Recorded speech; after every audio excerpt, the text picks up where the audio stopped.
Good morning.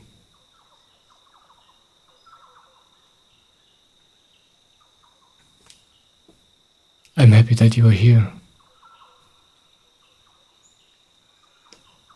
This is the third and last video of my trilogy about my daily life right now.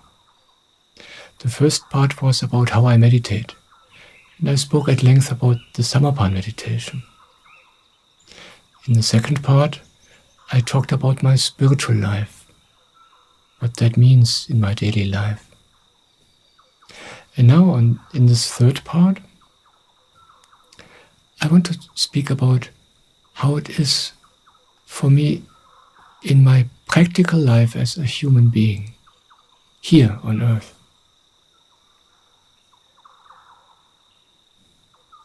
And I went through quite some experiences since I started this trilogy.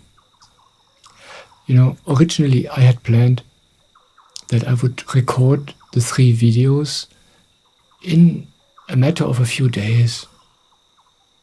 I was pretty clear about what I wanted to talk about. For each video I had written down the 7 major points for each area of my life I wanted to talk about. But then it all came differently. Even before I started the first video already got delayed a few days because life wasn't ready with me yet. It was almost like life put me on hold because it said, wait a moment, you're not ready yet. We still have to adjust a few things inside of you before you start talking about such things. And then after I made the first video, I don't know how much time passed. A few weeks had to pass before I could make the second video. And I was totally astonished about this. I had to process what I had talked about in the first part, and I got changed before I started the second part. And the 7 points I had originally written down for the second part completely changed during this waiting time. Every day I was ready to make the video, but every day I felt, no, I can't do this today. And then when I did the video, finally, I talked about 7 completely different points. And I was so astonished. And the same happened with this third part. I thought I would record this 3 weeks ago, but I couldn't. And now I know why. Something changed in me. And now the 7 points are different.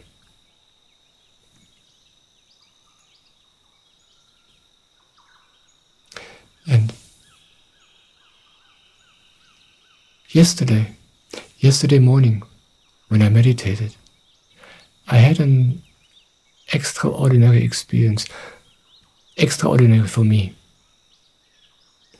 And this showed me how I can speak about my practical life as a human being in this video. And I want to briefly tell you what I experienced. I usually am very reluctant about speaking in detail about my inner experiences, simply because these experiences are totally different for you and for me. We cannot compare them. And even for me, they are different. What I experienced yesterday, I will never experience again, even if I wanted to. Every meditation is totally different for me. There's nothing which can be repeated. So when I have a nice meditation, afterwards I forget about it. I do not try to remember. And when I sit down the next morning, I start meditating as if I never meditated before. I completely forgot all the previous experiences because I'm interested in how is it today? How is it today when I meditate and go to the crown chakra? How do I experience it now? Because I already changed. And this is why I'm reluctant, because I know that when I speak about these things, you will compare to your experiences. And this is not necessary and not helpful. But I talk about it anyway. So I meditated yesterday morning. And during this meditation, I had an experience of the source of all being. I was resting in my crown chakra. And at some point, it was like, everything comes from there. From this point I was resting at. Everything comes from there. And not only everything I need, so to speak, but everything. I come from there. This world comes from there. This moment comes from there. This beingness here all comes from there. And it will all return to there.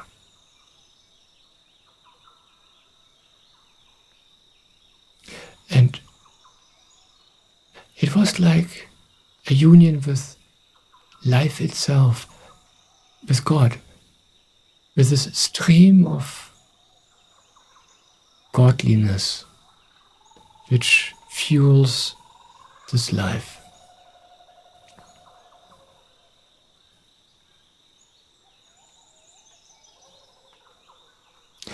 And I knew all this before. I had other kinds of experiences like this before, many times. So I knew this. I knew that it is a fact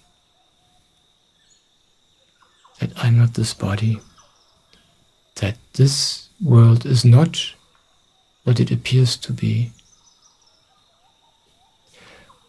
But this knowing I consciously forget again and again. Only when I experience it again, it is of some value. And this morning, yesterday morning when I experienced this, it gave me the right perspective to talk about my practical, worldly life. And that's why I can sit here in front of the camera this morning.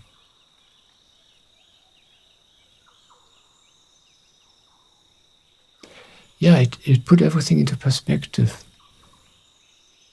You know,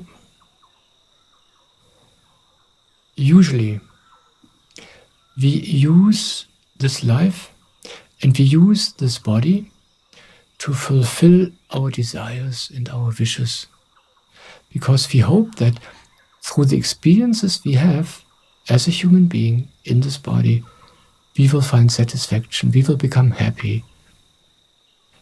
We chase after pleasure, we chase after beautiful experiences. We abuse our bodies in the hunt for pleasure, and we abuse our life. And the tragic thing is that we never find what we are looking for in this life and in this body. Simply because it's not there. How could it be? Everything you experience here, including this body, is temporary. When this body dies, all of this will be gone. But nevertheless, we do this all the time. But once you find and experience the true source of beingness, when you return to heaven, these are just words. They sound very spiritual and very holy, but when you experience it, it's very simple and very practical. Then you know, okay, yes, from there I come. That's what I am. And with this experience, this body and the world become unimportant, because you don't need anything out of that anymore. And then you live your practical life, your bodily life, in a different way.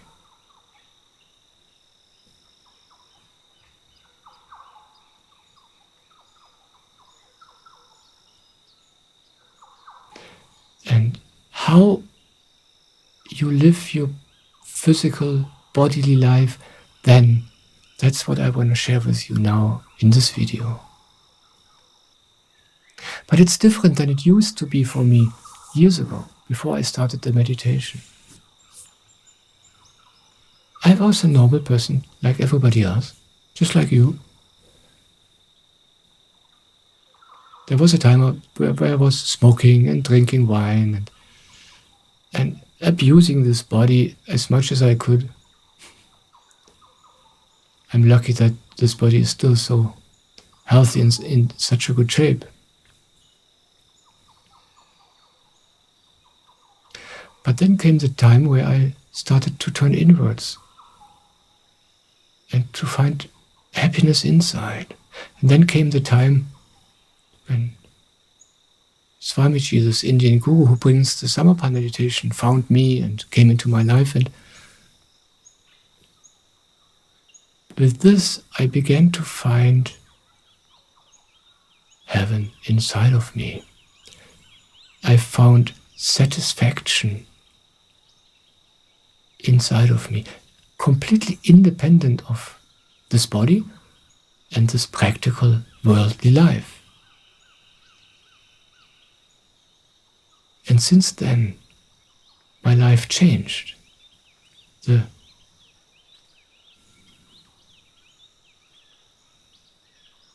things which are happening in my life, how they happen and why they happen, that changed completely. Because now I'm not using this life anymore. It's more like, now I support this life and this body. I already have what I need.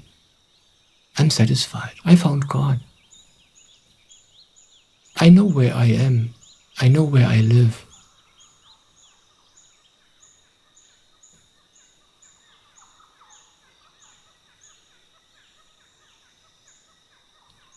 I wonder whether I make myself understood in any way.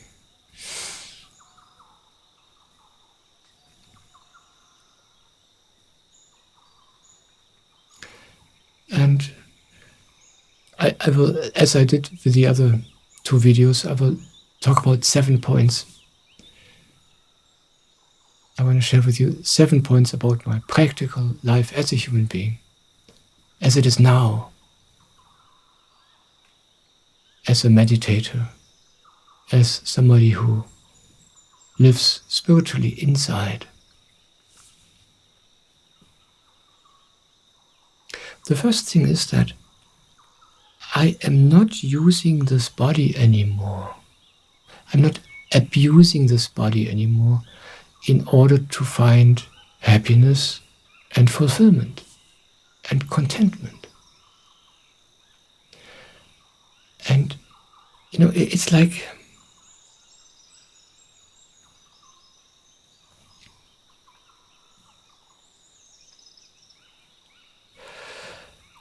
I want to start in a different way. Before you know heaven, before you know your soul, you only know the world, you only know the body. And when you live like this, there are 2 possibilities. Either you are frustrated because you live a life and you look for happiness, but you don't find anything, everything you try doesn't work.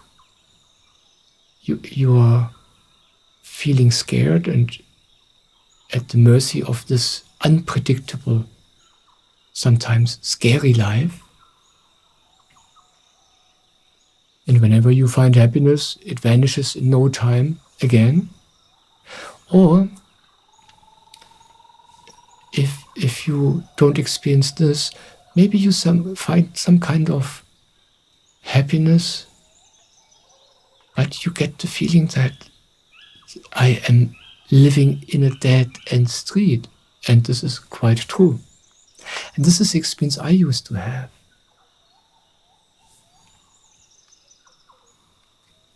I came to my spiritual master, Soham, 25 years ago. And he's right from the beginning, he taught me to be with myself. I learned to love myself. I learned to be happy with myself and with everything else. I learned to live in the moment. I learned to not expect anything. And I was happier than I was ever before. And still, there was a point where I got the feeling, this is not it. This is not it. I am in a dead-end street. Something is missing. It was not that I was looking for something. And yet, I knew I go in the wrong direction. I was still living in this world, in this body. I didn't know anything else. And then Swamiji found me, and the Samarpan meditation found me. And then, in a very short amount of time, I understood what was happening with me. Then, it was like a door opened, and I met my soul. I discovered the door to heaven, which is the simple spot of your body, the crown chakra. That's what you discover when you do the Samarpan meditation for a while.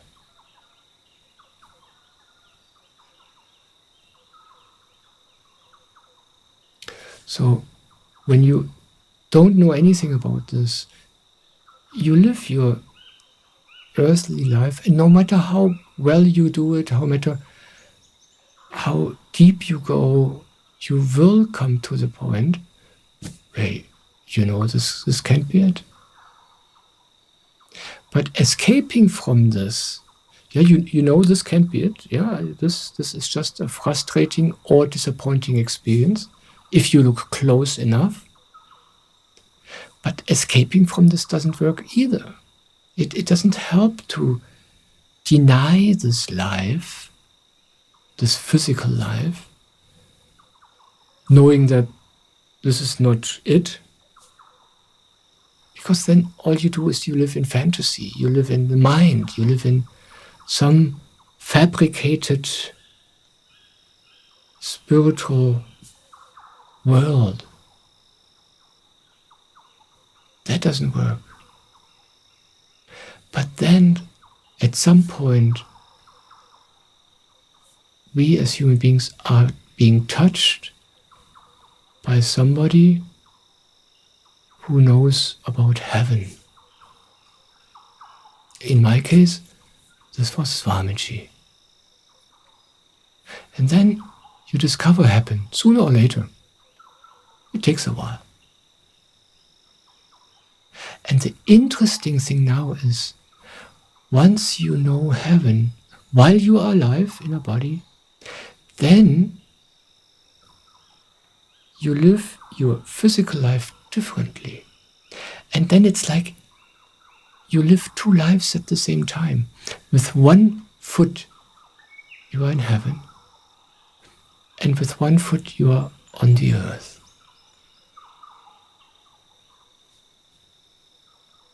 And it's good this way.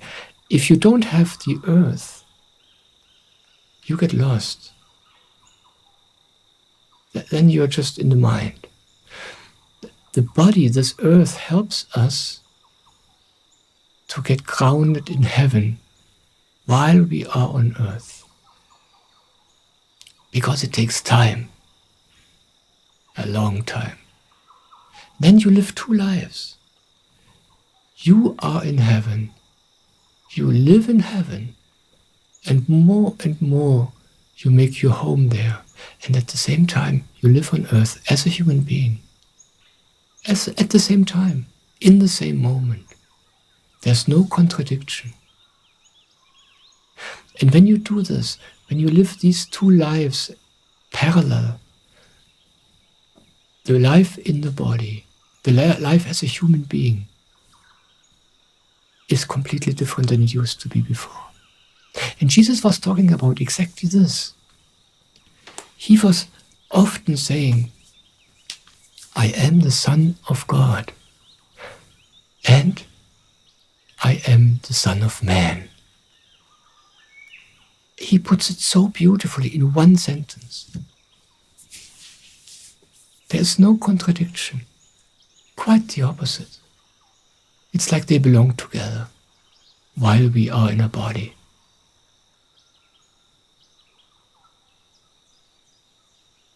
Another saint expressed it in a different way. I think it was Osho. He said, Zorba the Buddha. Zorba was a man who really lived life. He had both feet on the ground. He enjoyed every part of life. And he was a Buddha. Both at the same time.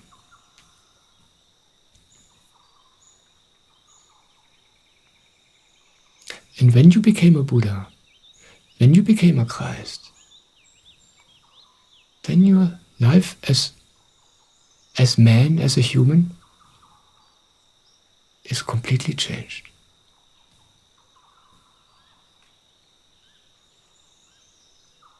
So, now I want to start with these 7 points over again.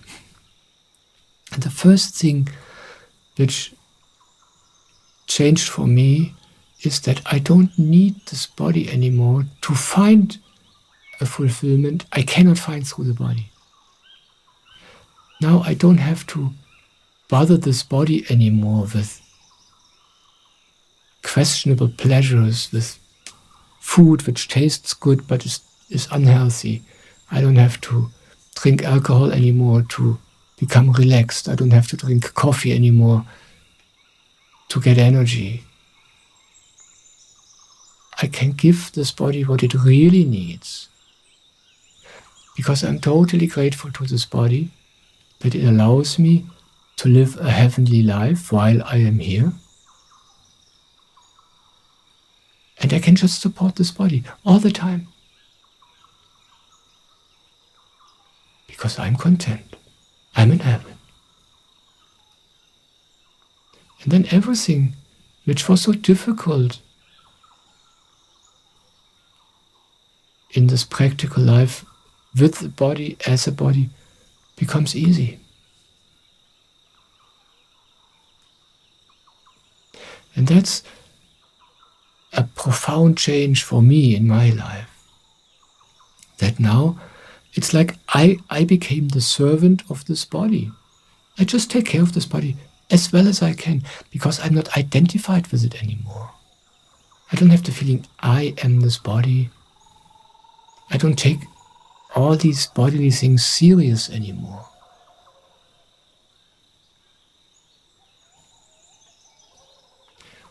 And the experiences this body goes through, how the body feels, sad or happy or desperate or depressed or ecstatic, I don't care. And whether this body is sick or healthy, it doesn't matter. I like it better when the body is healthy and the body likes it better, but it's not an existential question anymore. And then everything connected with this body and its treatment becomes so much easier. So this is the first major difference I am experiencing now since the last few years, I just take care of this body as well as I can. Before, I wanted something from this body. I wanted this body to be in a certain way so I'm happy. I wanted this body to give me experiences which make me happy. It doesn't work. But now I am happy. Now I am fulfilled. Not through the body. Through my connection to my soul, to God. And now I can love this body. No matter how he is right now, it doesn't matter. I'm just grateful and happy.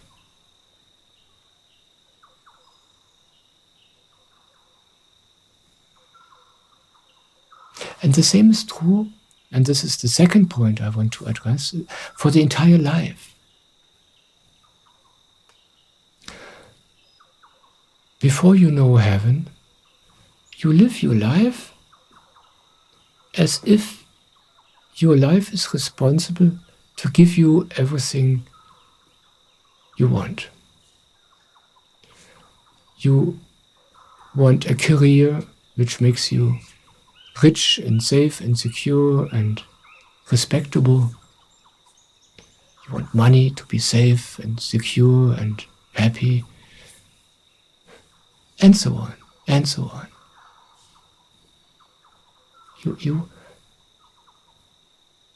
You expect something out of life. You use life. You abuse life. But the one thing which is giving you all of this satisfaction, this happiness, this security, that we neglect. The inner, the connection to the soul, the connection to God. And when we live like this, our life becomes increasingly difficult. We abuse our body, and the body gets sicker and sicker and sicker, and we don't even know why. We don't know anything about our abuse we do, and our life becomes increasingly difficult. Because we don't take care of life, we want to use life.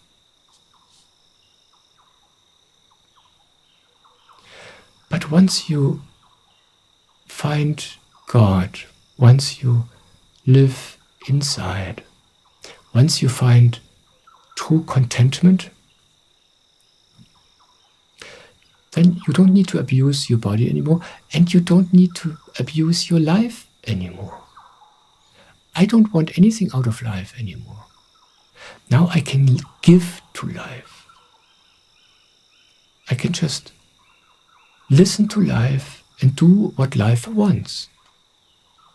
And I'm totally free to do this because I'm already satisfied.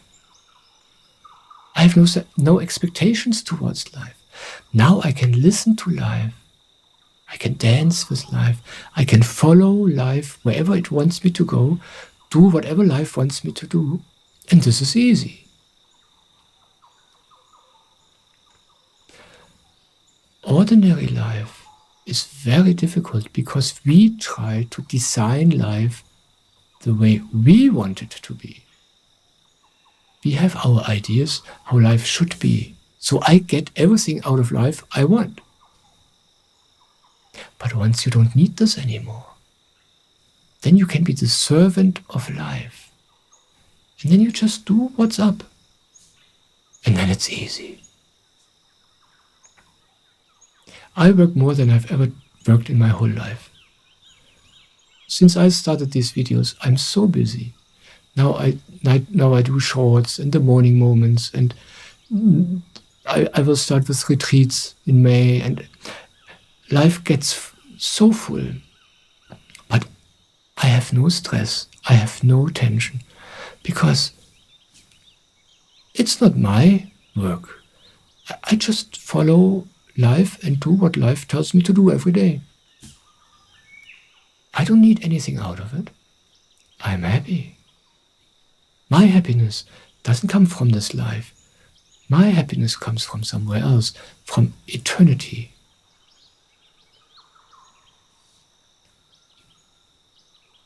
And then life gets so easy. And then you just work, but the happiness comes from somewhere else. Then you rest when the body needs to rest. You do the work which is up.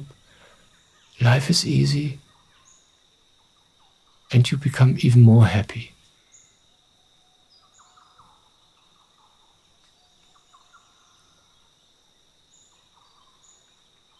It's a totally different life.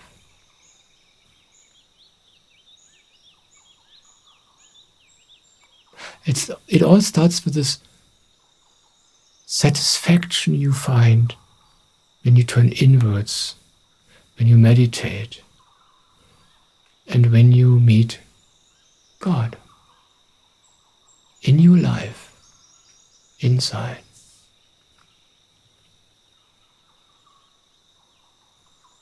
And it's not an illusion, it's not an idea. It's so easy to imagine stuff. I don't do this. This you meet practically, grounded, so to speak, when you meditate and not want anything, not look for anything. This is not something you do on a weekend. This is a life task. But it's worth it.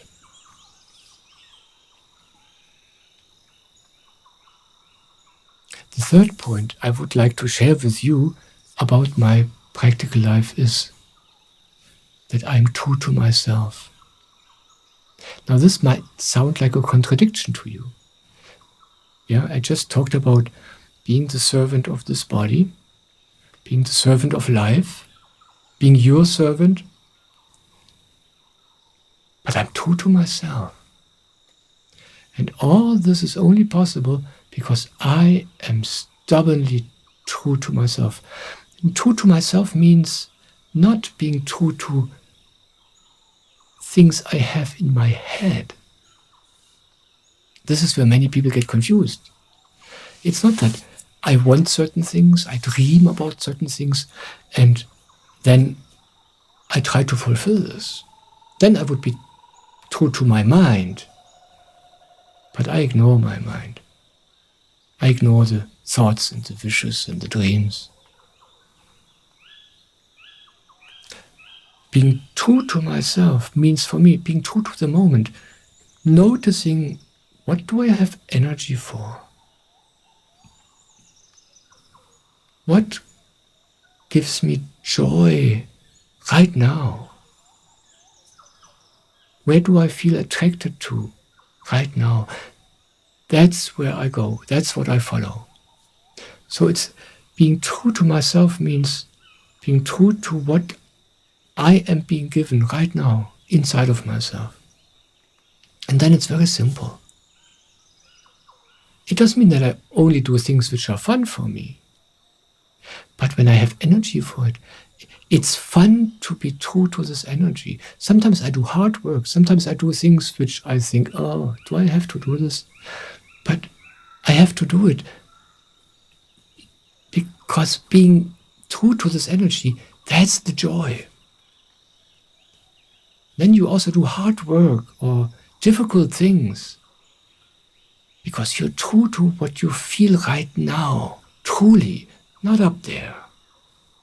It's something existential, something much simpler than thoughts and ideas and wishes. I don't have a vision. I don't have a goal. I don't have a dream. In every moment, I just follow the energy. That's what I mean with being true to myself. For me, it's the same thing like being true to life. Yeah? Being faithful to God.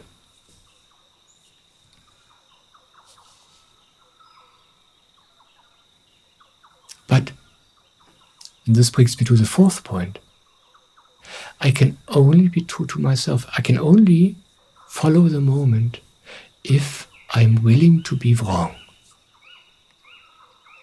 Simply because what I feel in the moment often is not what I think is right. Sometimes I want to do something, I feel like doing something, and then my thoughts say, yeah, but shouldn't you be doing something else? This is not right. This is not spiritual.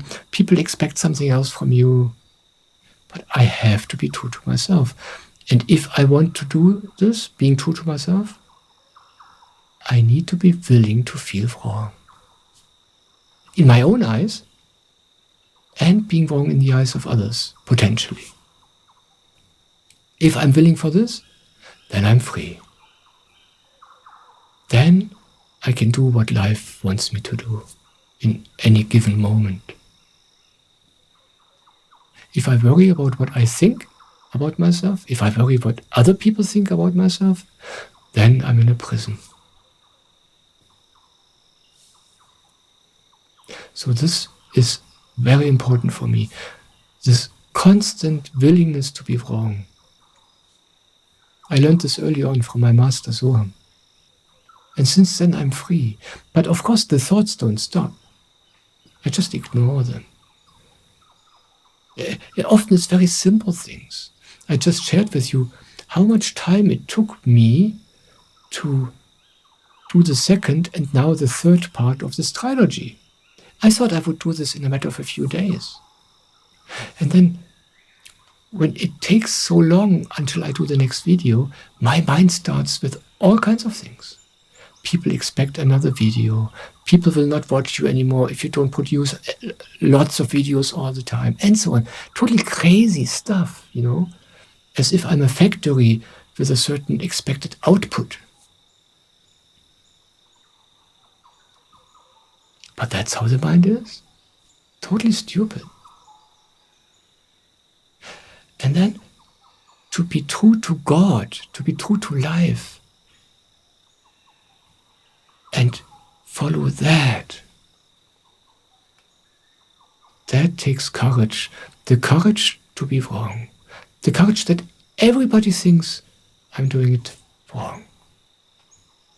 But when I'm willing for this, then I'm on the ground, I'm on the earth, I'm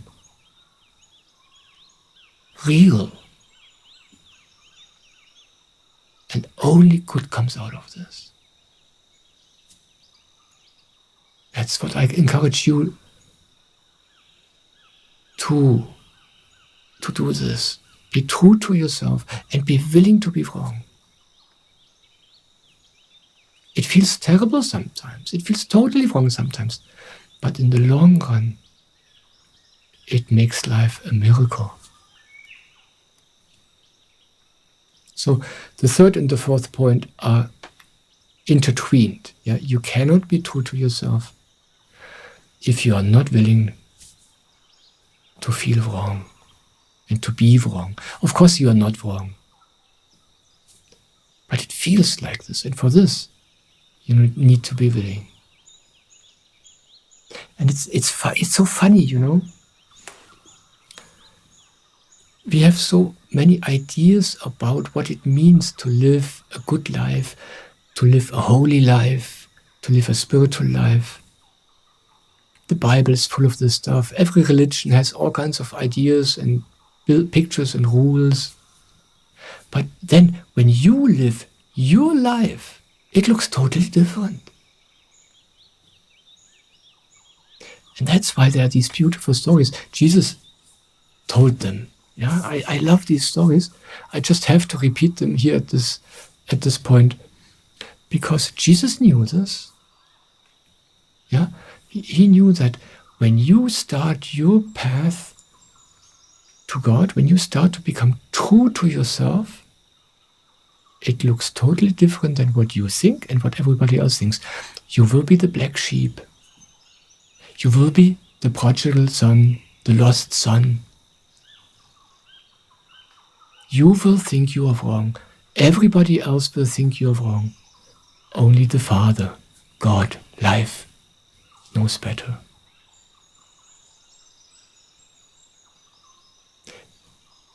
You know, your path to your soul confronts you with all the things you have in your head and all the things everybody else has in their heads. That's why it feels wrong sometimes. So, if you're willing to be wrong, if you're willing to be the black sheep, if you're willing to be the lost son or the lost daughter, then you're free. I'm very grateful for my master that he taught me this willingness very, very early on. That's why I'm where I am today. I owe it all to him.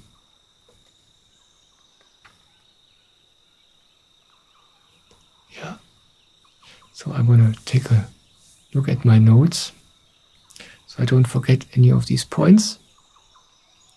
Yeah.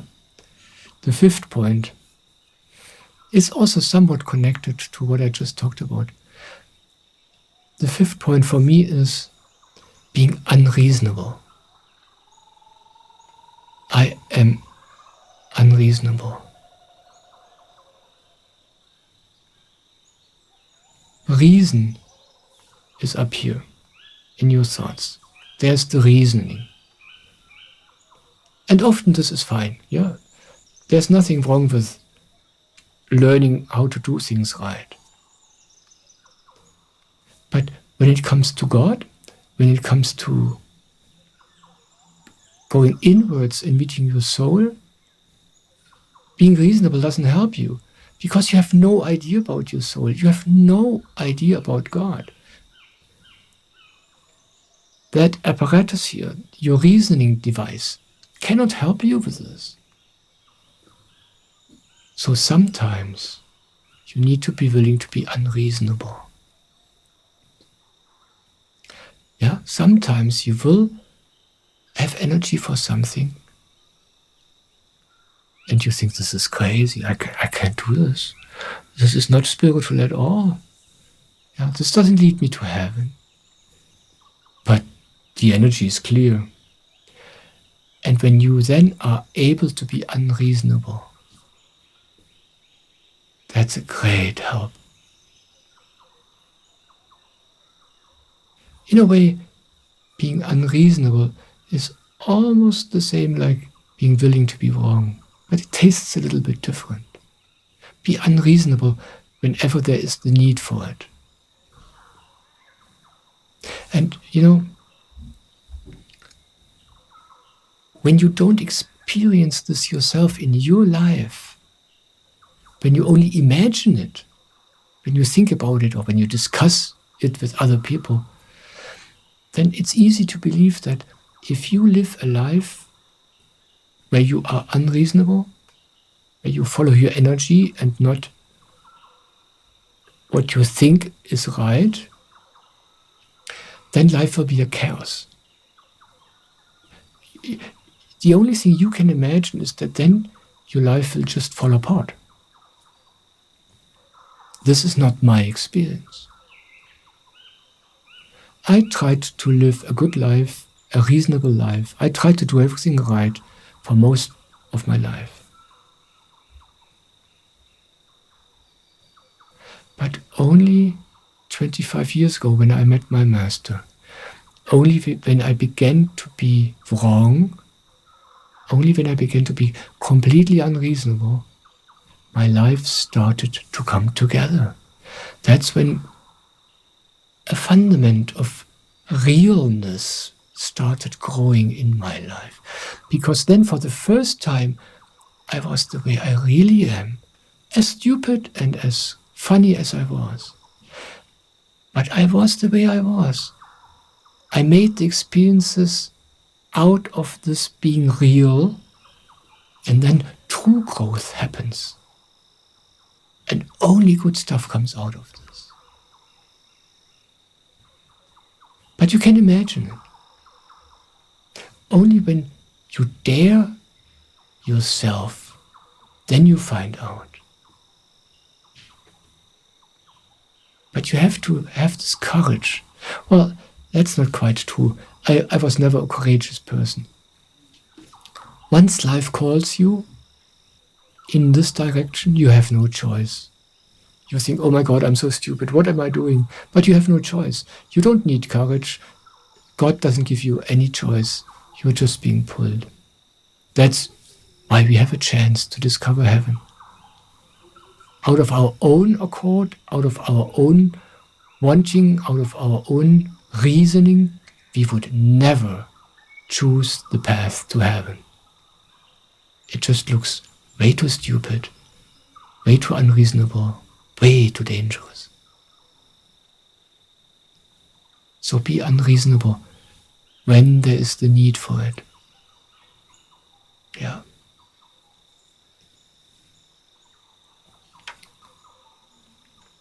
Yeah, and the sixth point is also somehow in the same direction. I live without rules. It's not that I learn certain things in my life. I know they're good for me. And that's why I stick to them. It's easy to do this, but I don't do this. I don't have any rules. That means often I do things because I know they're good for me, and I do them sometimes for years, but then comes a day where I want to do the opposite. And I think, wait a moment, I know this is good for me. I shouldn't do that. But when I feel this energy, that's what I said in the third point, I'm true to myself. No rules. I don't have a list of things I learned. I don't have a list of things I know to be true, and those I follow. No. I know that coffee is terrible for me. I know this by now. This body loves coffee and hates coffee because it's terrible. I don't drink coffee anymore. But if I have lust to drink coffee tomorrow, I will do this. And out of this develops an even deeper realness, an even deeper wisdom. I have no rules. I have no practical rules as far as life and health is concerned. I don't have any spiritual rules. There's one rule I have. I meditate every morning, no matter how I feel, no matter what I want. Anything else, I do whatever I want. And even this rule I don't have. Because even if I'm tired, even if I'm totally not wanting, there is something in me which is stronger, and that's my soul. And my soul wants me to meditate. It's just not a question. It's not a matter of rules. Yeah. It's so easy to think that there are rules involved, especially when it comes to God, especially when it comes to the spiritual path. Yeah. So you live your life, and then you start to become a spiritual person, and then you think, yeah, but that means now I have to do this and that. But this is not true. This is only the ideas of our mind. A guru wants you to meet your soul. And then you know what's right. By yourself. You don't need any rules.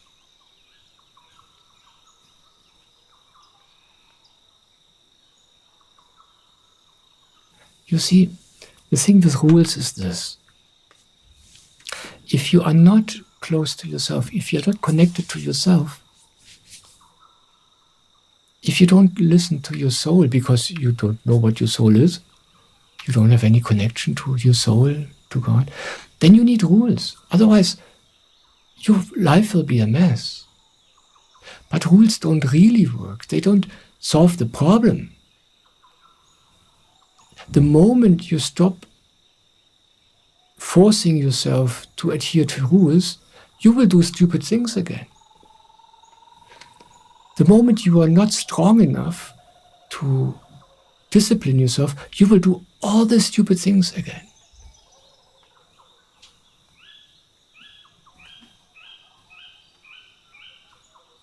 But when you come close to yourself, when you come close to your soul, when you become more and more sensitive on the spiritual path, then you know out of yourself what's right and what's wrong for you. And then you don't have to be strong. You will always do the right thing, and that's easy. That's why no rules is the path of the spiritual being. As long as you are not on that path, rules are necessary. But then you have to leave the rules behind. And you have to have the courage to make your own experiences and let your soul take over. That's why I live without rules. And this is the turbo for life. Then you really learn very, very fast.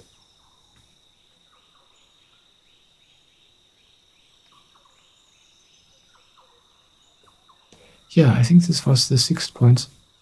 And now I come to the 7th point, and this is really important for me.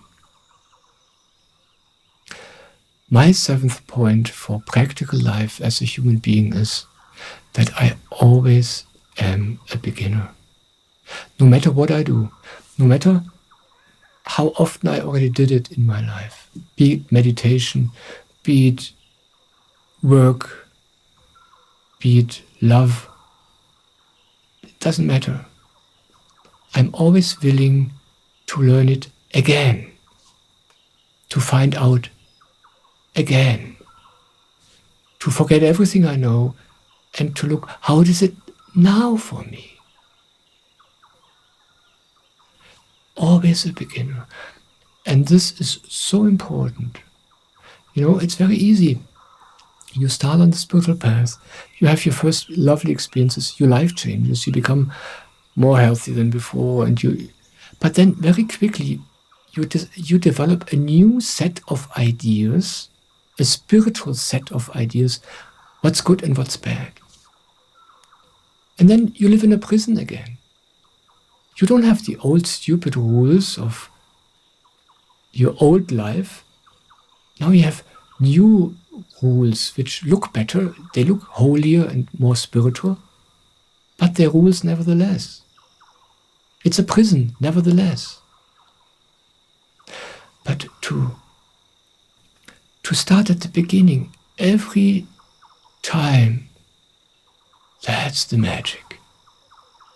That's why I told you, when I sit down for meditation, I don't remember the last meditation. I don't remember, how did I do this last time that it got so beautiful? No. I want to find out, okay, if I'm not careful at all, if I just start new with the way I am right now, how will it be? That's what I want to know. It's like I'm learning meditation anew every morning. And this I do with everything. With how I eat, with how I sleep, with how I walk, with how I do sports, with how I work. Everything, whenever I get a doubt, oh, wait a moment, maybe I want to try something else. I find out. As if I'm a beginner. And the beautiful thing about being a beginner is that you are allowed to be as stupid as you are. When you are an experienced person, everybody thinks you should not make a mistake, and you think you shouldn't make a mistake, and you should do everything right. But when you know that you are a beginner, then you have the freedom of the beginner. Nobody expects you to be good. You don't expect yourself to be good. This is true in sports. There was a time in my life when I was living in America, in the United States, and there it's normal for people to golf. So I picked up golfing, and I was never a sports person. I was never into sports. I had no connection to my body. And as such a person, I picked up golf, and it was so difficult for me. But in golf, people know this. When you pick up the club for the very first time, and you hit the first few balls, the first few days, it's totally simple, it's totally easy. And you may know this from other areas of sport as well, or even from work. In the beginning, it's easy, because you don't have a mindset about it. You don't know anything about it. You're just totally curious and open. You're a beginner. You feel all these things for the first time. You don't think anything because you don't know anything about it. And then it's easy and light and fun. But in no time, you start developing knowledge. You start developing expectations towards yourself. And instantly it gets difficult, because then you are not in the moment anymore. You don't feel anymore. You think. And then it's difficult. But when you go back to being a beginner every day, it's easy. And when you meditate, when you are on the spiritual path, you change. You might not know this, because the change happens subtly and slowly, but you change all the time. What was right for you and what was fitting you 2 months ago might not be fitting you today. What was a great thing for you a year ago might be a prison for you today. That's why for me it's really helpful when I am a beginner every day. Unreasonable, no rules, stupid and wild.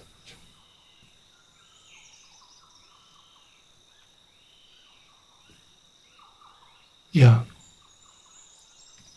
These were the 7 points I wanted to tell you about my practical life as a human being. These were not concrete things I'm practically doing, but this is what guides me in my practical life, in my life as and with the body, in work, in love, with eating, with sleeping, everywhere. And then this develops and changes naturally by itself all the time. And then it's easy. But now at the end, I want to share with you also the 7 points I had written down before all this got changed. And these are very specific and concrete points. Really, now I will tell you what I eat and what I do. Yeah. But I wanted to put this now at the end of the video, because these are things which are not important. And these are things which are highly individual. So I don't want you to copy them. Maybe they inspire you. That's why I share. And they're not the same for me tomorrow. These things change. I tell you about things which I do since a long time, things which I learned to be really good for myself. But still, they change sometimes. Yeah. So what I want to encourage you to, by my sharing, is to discover all these things for yourself and to see what you have energy for and how it is for you. You are different than I am. Your body is totally different than my body. Yeah. Even me and my partner feel the same lifestyle in this house. Many things we do the same, but many things we do totally different. Because her body is different than my body. Her psyche is different than my psyche. Yeah. Sometimes I tell her, hey, I do this is so great for me. And she says, if I would do this, it would be terrible for me. It is like this. Yeah. So this as an encouragement for you to be true to yourself and not just copy what I'm sharing here.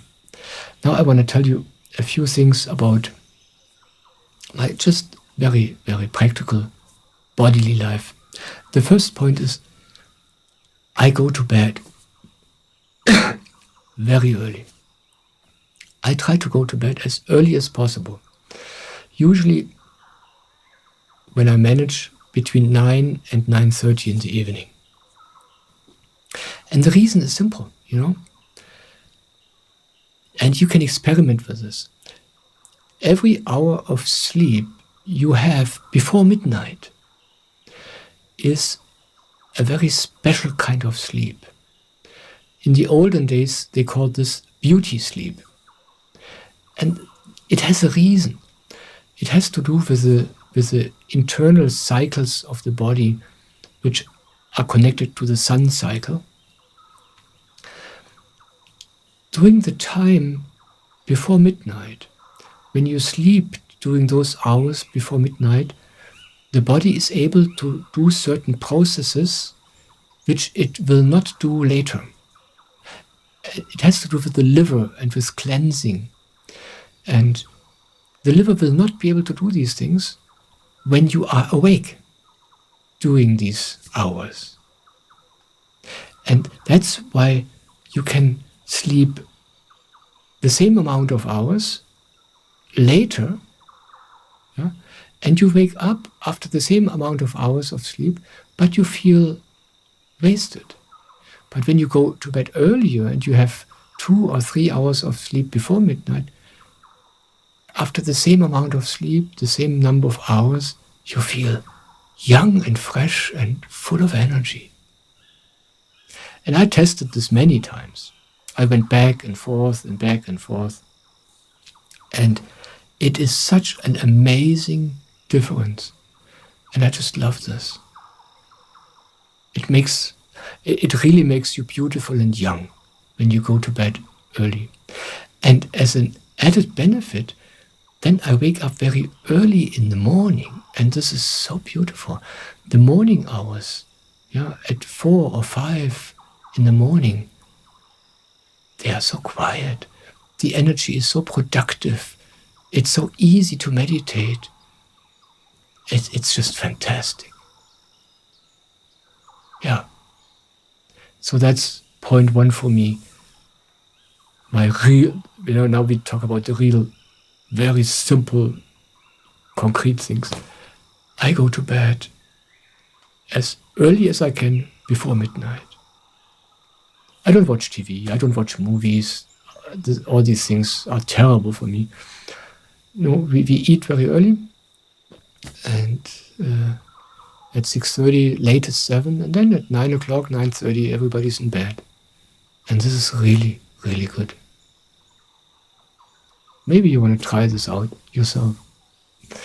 And the second point,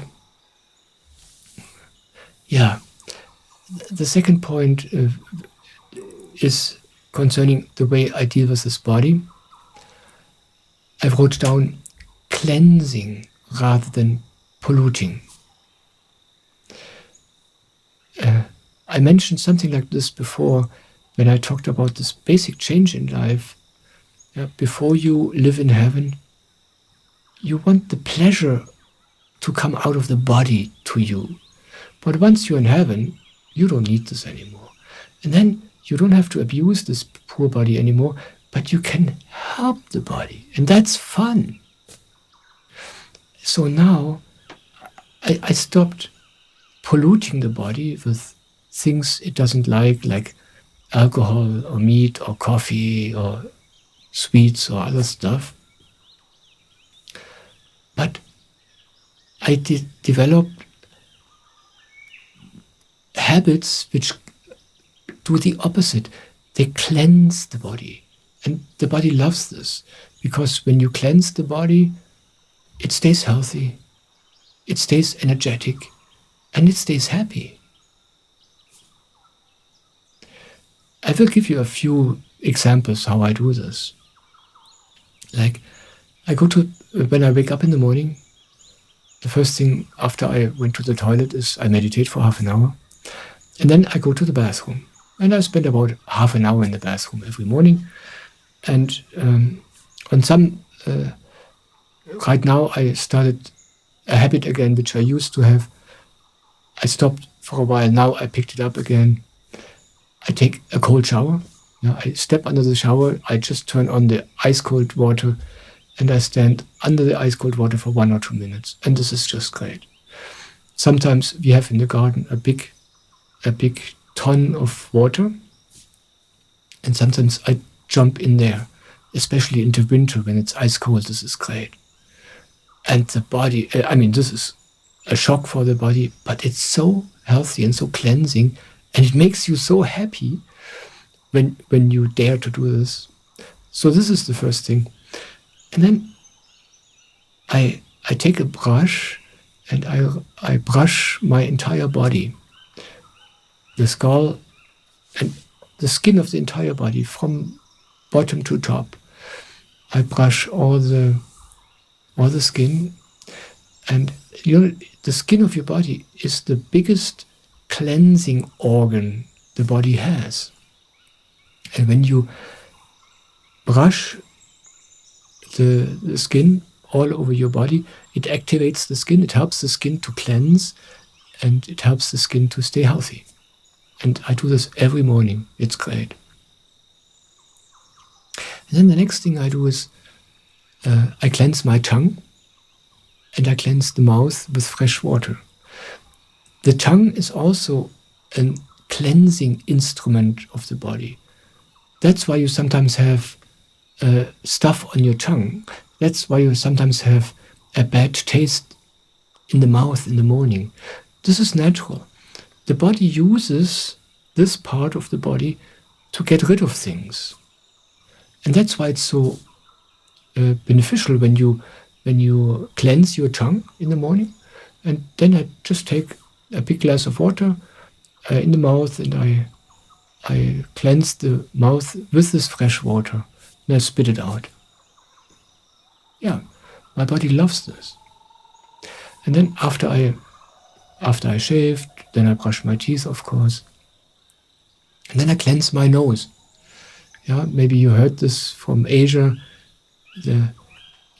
You take cold water, salt water. It needs to be salt water, otherwise it's terrible. And you put the water, you let the water run through one nostril, and it goes up there and it comes out the other nostril of your nose. And then you do it the other way. And this cleanses the mucus, the skin in the nose. And this is also a cleansing organ of the body. And by doing all these things, you help the body cleanse, and the body loves this. I do this every morning. What else do I do? I forget these things because they are so normal for me.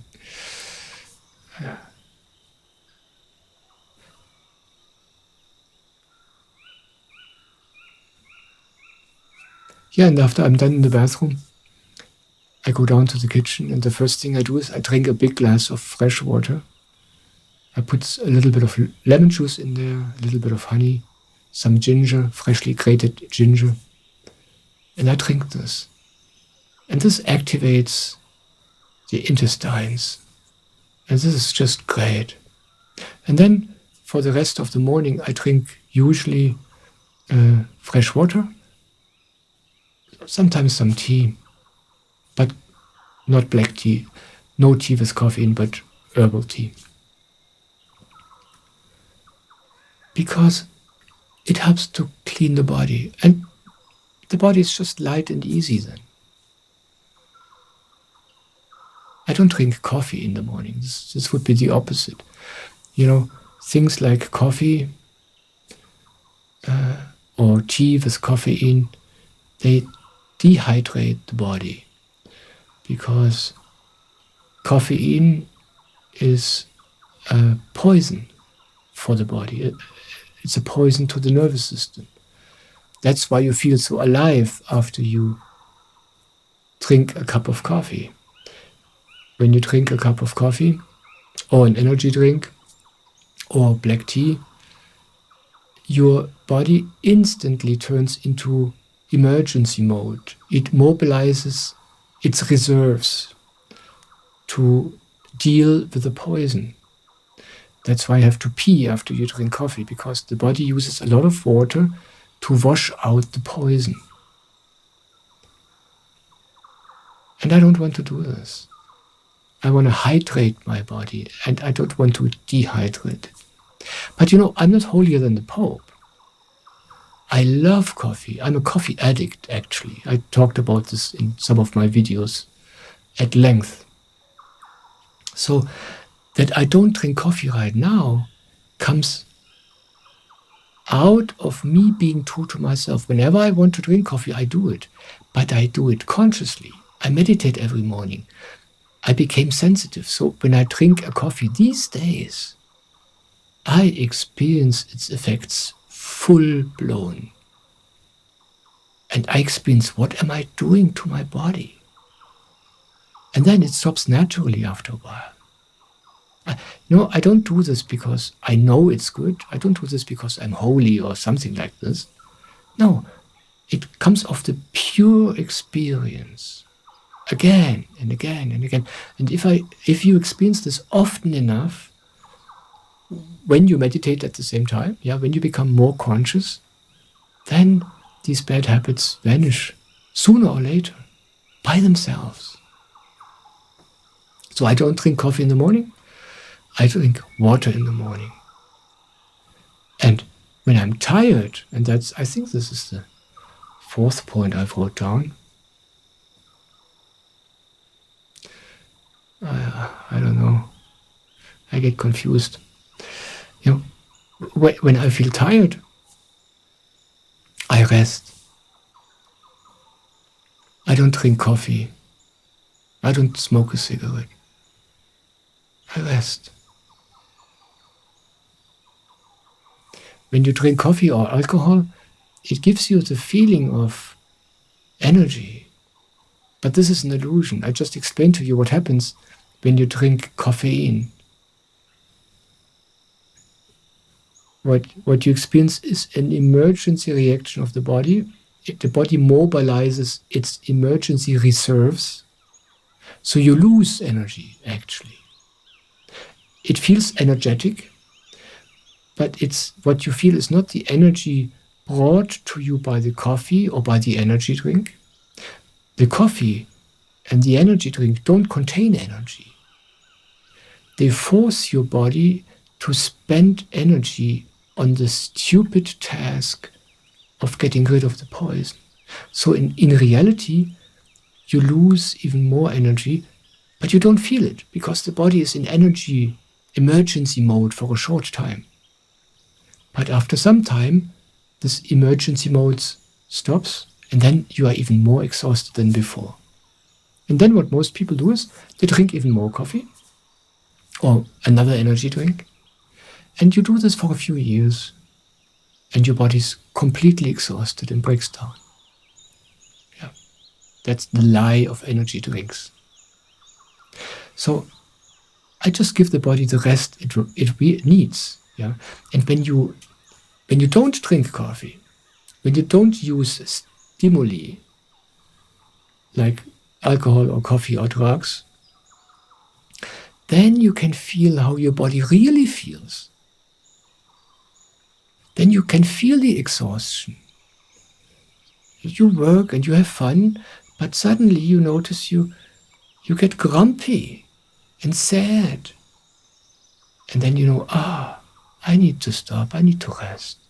And then you can try this. Then sit down in a chair, in a comfortable chair, or lay down on the ground. This is fantastic. Close your eyes for 10 minutes and don't think. And then you open your eyes again, and you are like a new person. You don't even need 10 minutes. 2 minutes are enough. This is a great alternative to poisoning your body. But as I said, don't do this in the attempt to do it right. My advice is, if you love coffee, if you love these harmful substances, enjoy them anytime you want, but meditate at the same time. Not while you're drinking, but meditate every day And then live every day the way you are. And you will experience it more and more conscious. You will become more and more sensitive. And then these things, they change by themselves. You don't have to worry about them.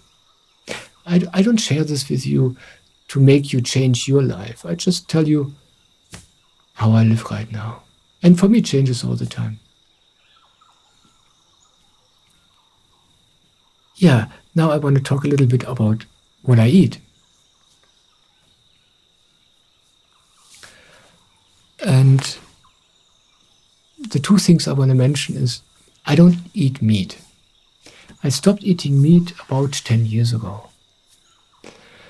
But again, I didn't do this because of some spiritual rule. I didn't do this because I love animals. I didn't do this because I read that this is healthy or the right thing to do. There was a time where I loved meat. I ate meat every day. But at that time, I was with my spiritual master already since 15 years or so. I became more and more conscious. I became more and more in touch with myself. And I began to notice how my body is actually doing.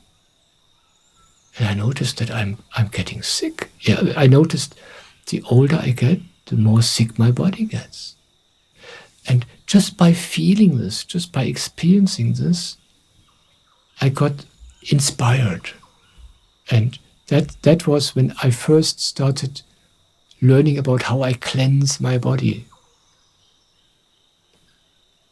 And when I did this, eating meat stopped by itself, overnight. It wasn't a decision. It wasn't a moral decision or an ethic decision. It wasn't a spiritual decision. It stopped out of me experiencing how I am, how my body is doing. And then one day it just stopped. And since then I don't eat meat anymore. Because I don't want to. And the other thing I would like to share with you is I don't eat bread.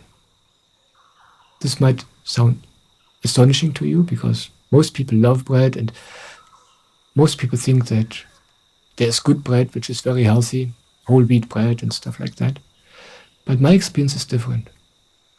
And with bread, for me, it is like with coffee. This body loves coffee, and coffee is terrible for this body. And this body loves the taste of bread. There were times in my life where I was baking my own bread, and I just loved it. But bread made out of normal grains is just terrible for me. But most of my life, I didn't know about this. Only recently, only since I meditate, I became so sensitive that I noticed that there is a basic difference in my well-being and in my health between when I'm eating bread and when I'm not eating bread over a longer period of time. But I was never able to stop eating bread. For me, it's almost like eating these grains, eating these breads is like an addiction. And only recently, only during the last few years, when I became satisfied from the inside, that's what I was sharing with you about earlier, only since I became really content and happy inside of myself, did the lust for eating bread vanish.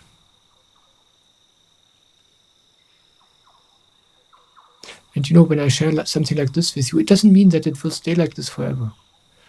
It's like with coffee. I shared that so many times I started drinking coffee again. And then a year later I stopped again. And it went for this like this for many years. And now it basically stopped completely. So I don't know whether there will be a time where I will start eating bread again. But I'm sure I will stop again at some point. No rules. Yeah, and now I developed a diet without bread, and it's great. I love it. Once, the key, sometimes in your life you discover that certain things you are doing are not good for you, food-wise, but the key then is to find out, what can I eat instead? That's the question. Yeah. If you drop bread, it doesn't do any good to eat more of the vegetables you eat anyway, because your body has enough of that. For me, the key was that I learned more and more that there are other things this body really likes, but I didn't know anything about it. Basically, the human body is made to eat the fruits of plants and of trees. Vegetables are only a small part of what is good for us. We can eat other things which we forgot. St. John's bread, yeah, carob bread, for instance. That's the fruit of a tree. And we can eat this as much as we want. This is good for our digestive system. It gives us strength and it tastes great. And there are other foods like that, which come from a group of food which are beneficial for us as humans, but they are not commonly available. You have to discover this. And then once you know, this is good, this is tasty, then it's no problem to eat this kind of stuff.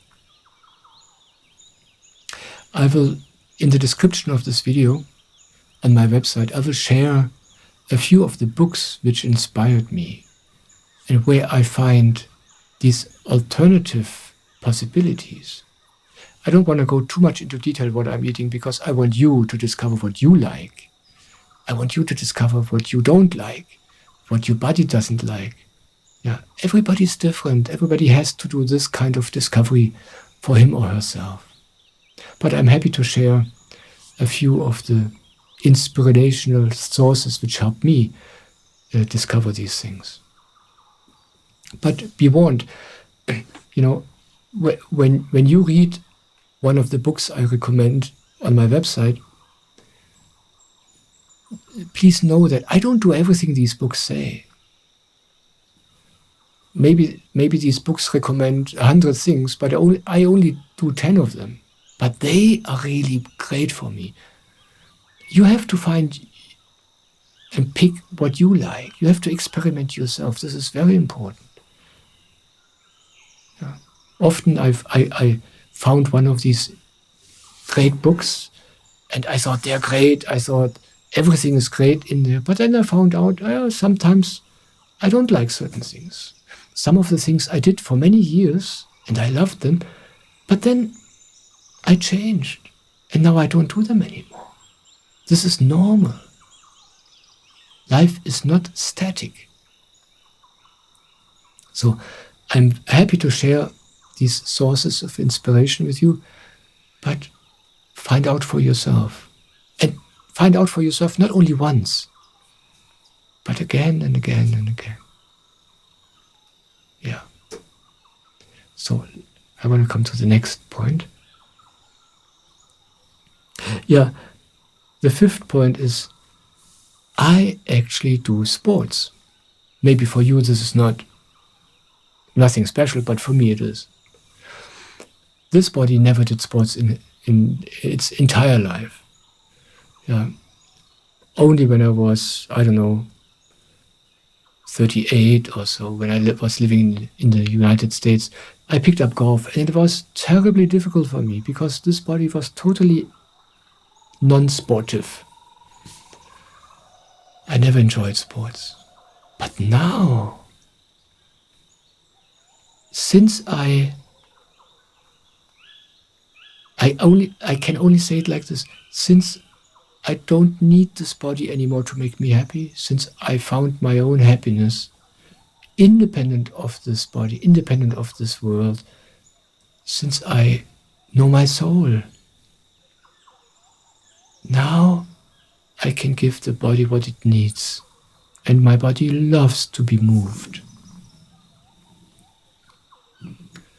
Now I do, this body gets older and older. Now I'm 62, but now it gets healthier and healthier, and it gets more flexible than it has ever been, now at this age. And this is just such a joy. In the first video of this trilogy, I shared with you that now, since I meditate, I learned to sit cross-legged. Never in my life, other than when I was a young child, was I able to sit cross-legged. It was just not possible. But now it's easy and comfortable for me. And most of the time when I do a video like here, I sit cross-legged. You don't see this, but sometimes you see me moving like now. And now I changed the leg position. Now I sit cross-legged again. Before, for a few minutes, I sat normally. I'm sitting on a little table here, not on a chair, because this little table allows me to sit cross-legged whenever I want. And for me, that this is possible with this body is a miracle. And so comfortable.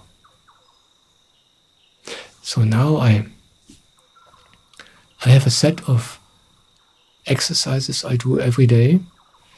I have one set of hip opening exercises where I learn the splits.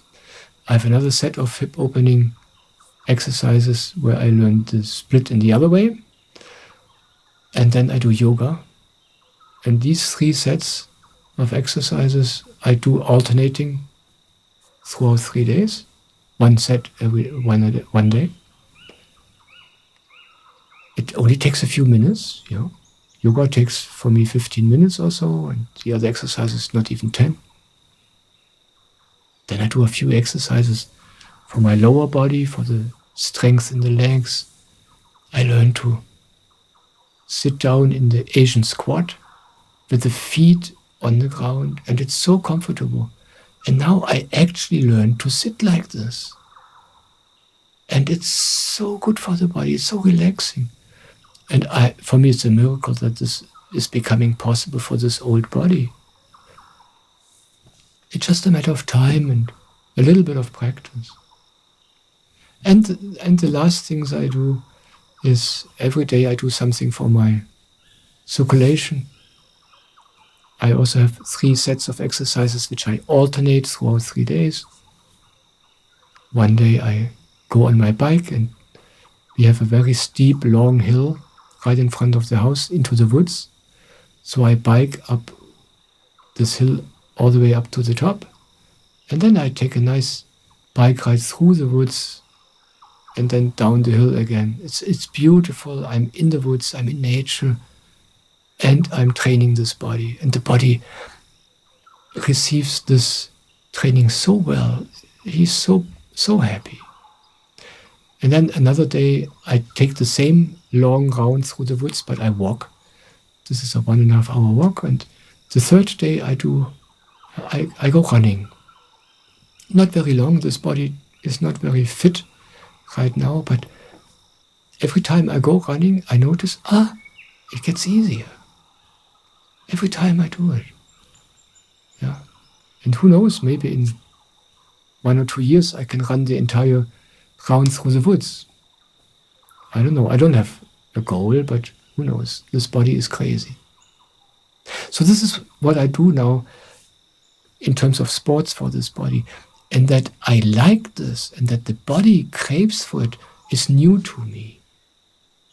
And this became so easy for me since I meditate. Yeah. Because then I'm not so identified with this body and with how the body used to be. And then it's like you get a new body. Anything suddenly is possible. It's not that I have any ambition, I don't want this body to be strong or beautiful. I just try to give the body what the body likes in order to be balanced and healthy. And this is just joy. Yeah. So, yeah, the sixth point I would like to share with you about my very concrete practical life in the body is intermittent fasting. This is a very important sounding word for something very natural. It just means that you don't eat all day long, but you give the body a break. It means that you eat all the food you eat during the day in a time of 8 hours. And then for the remaining 16 hours of the day, you don't eat. That's all. And for me, practically this means, we eat dinner at 6:30 or 7 in the evening. And then I don't eat anything until about 11 o'clock the next morning. All I have in the morning is water, maybe some tea, without caffeine. And then around 11 o'clock, I take my first meal. And by living like this, my body has 16 hours. Is that true? Something like that. I think this is true. 16 hours of rest. Yeah.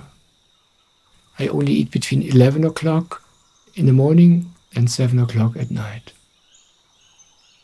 And this is very good for my energy.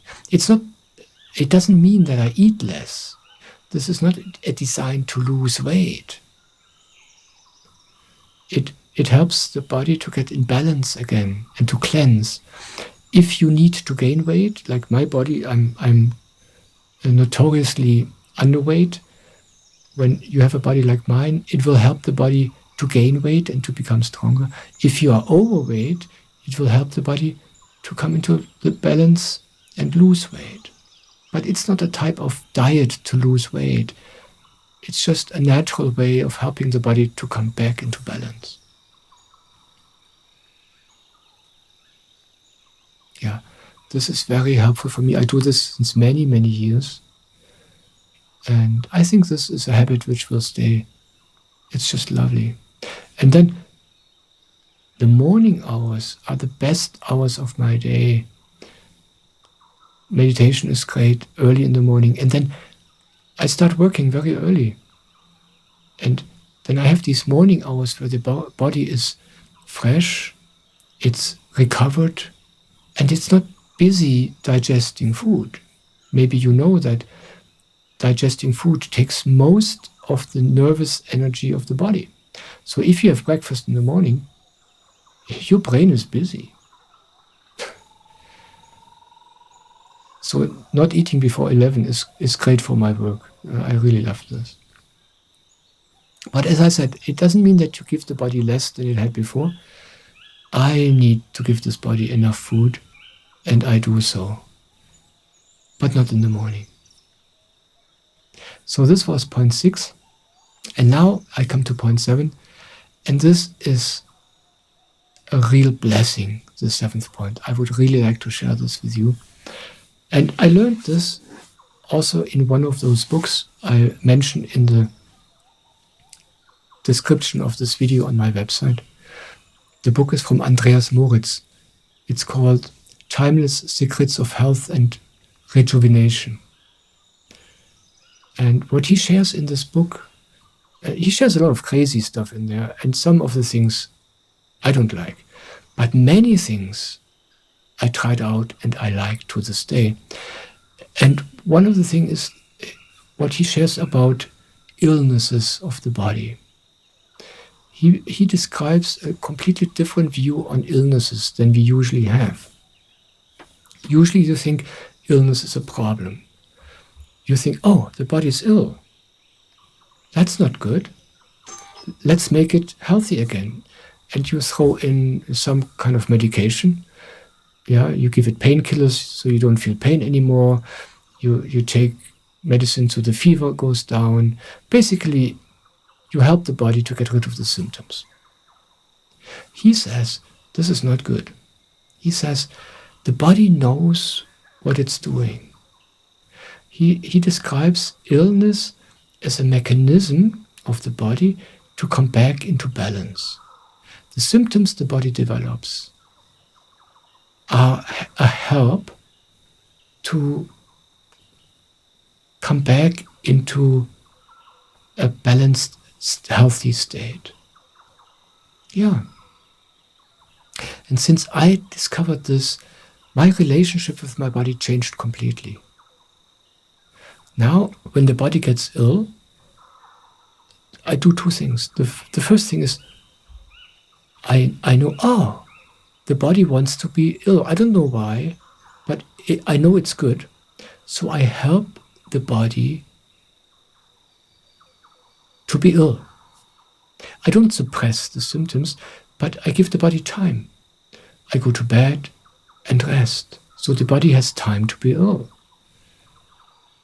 I give the body space to do its work.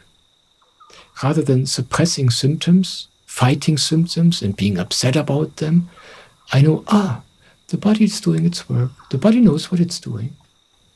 And I allow this. And this changed everything for me.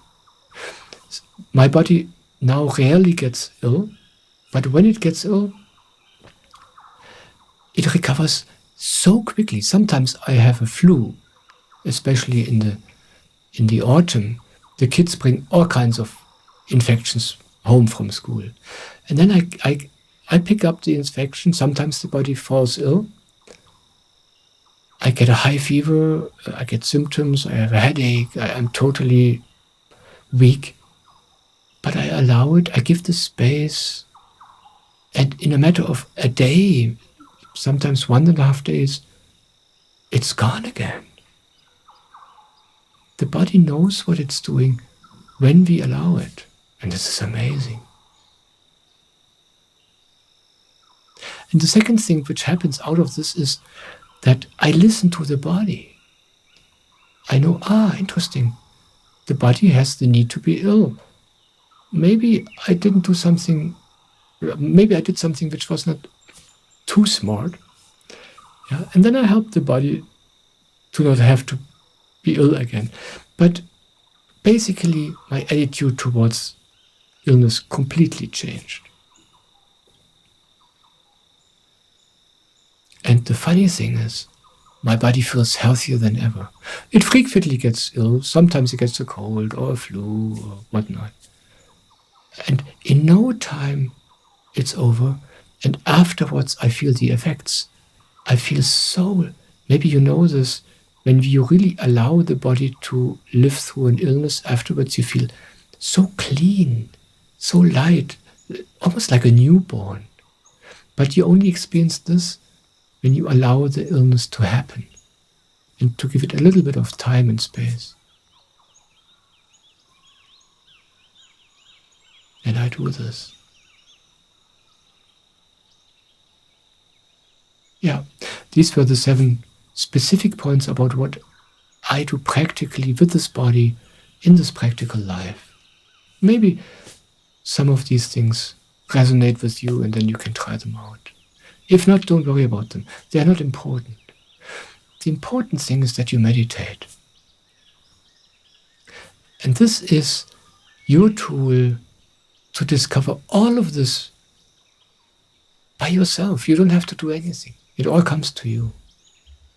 It all comes to me without me doing anything.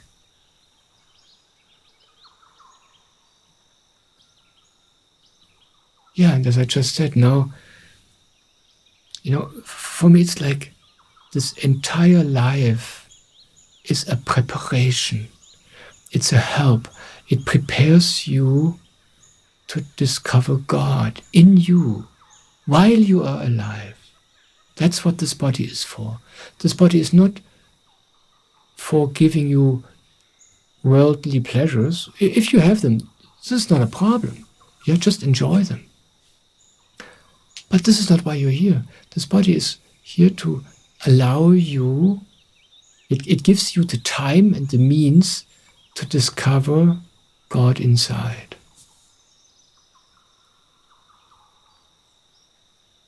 And I was just talking about illness and how my view on illness changed. Now I know that illness is a help.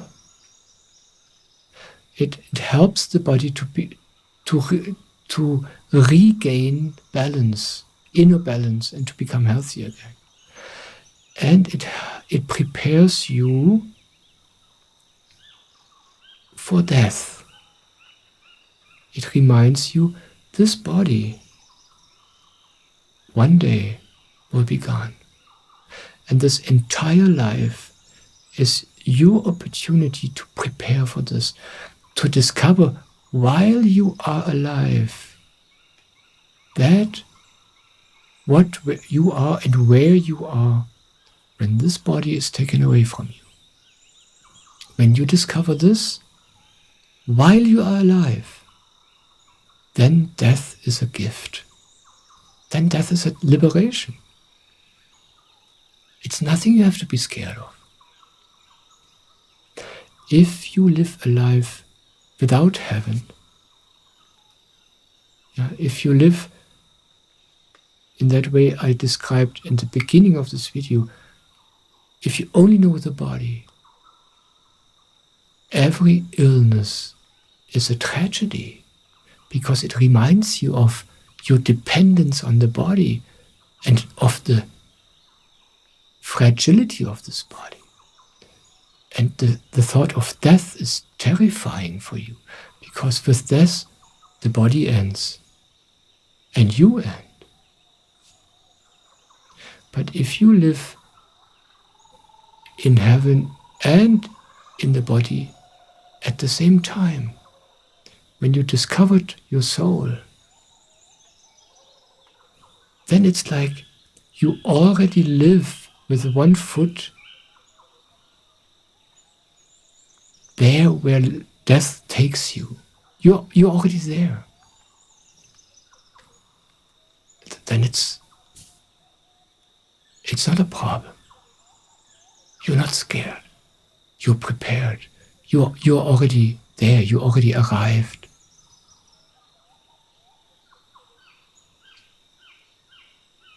Then death is the beginning, not the end.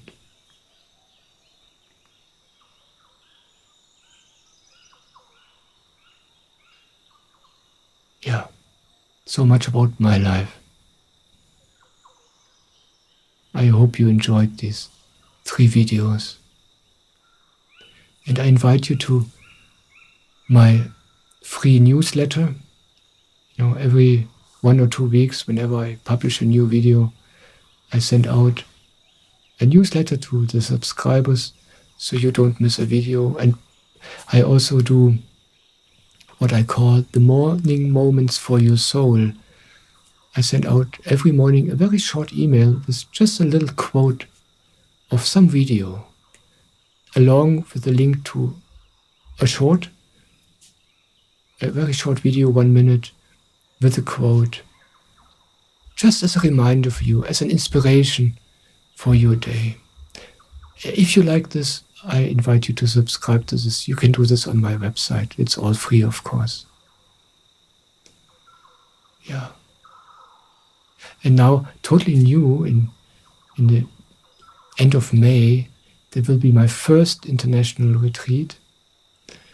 And I look totally forward to this. It will take place in Upper Austria, not very far from Salzburg, south of Munich. Maybe you know this area a little bit. It's easily accessible by plane if you come from abroad. And I'm totally looking forward to this opportunity to be in retreat, in satsang, together with you and other people. There's one thing I want to mention at the end. What I do here in these videos and what I do in retreat, it's nothing that I give you something which you need. You don't need anything from me.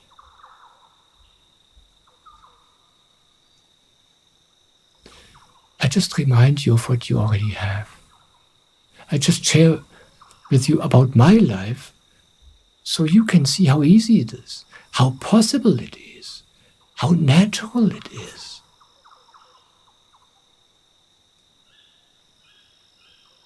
So it's nothing I give you, it's nothing exclusive. No, I just share with you how I live, and if you let yourself be inspired, you can discover the same. That's what Jesus did. That's what Swamiji, my guru, does all the time. And that's true also for a retreat. It's not that you come to a retreat because there you will get something from me which you need. This is not the reason why you want to come to a retreat, because you would be disappointed. No. You come to a retreat when you notice you want to come there. If your soul tells you, I want to go there, this sounds like fun, I want to be there, bring me there. When you feel this, then you come. And then a retreat is an opportunity for you to use this atmosphere, this energy field, which is created when I am with you and all these other lovely people, a field, a space where you and your soul create a friendship, a relationship. The magic that happens is between you and your soul. Your soul will give you everything. I can't give you anything. It all comes from your soul. Yeah. Swamiji says this again and again. He says to his disciples and to me, I'm not here to make you dependent on me. I'm here to make your soul your guru. He says, a guru is like a walking stick. Yeah, when you have an injury, you need a walking stick for a short amount of time. And once you can walk yourself, you throw away the stick. That's a guru. A guru is a walking stick for the short time you need to meet your soul. Once you know your soul becomes your own guru. Yeah. And you're independent. I'm happy that you're here.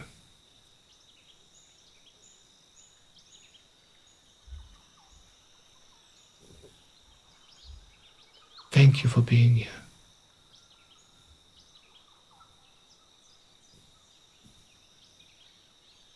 I love you.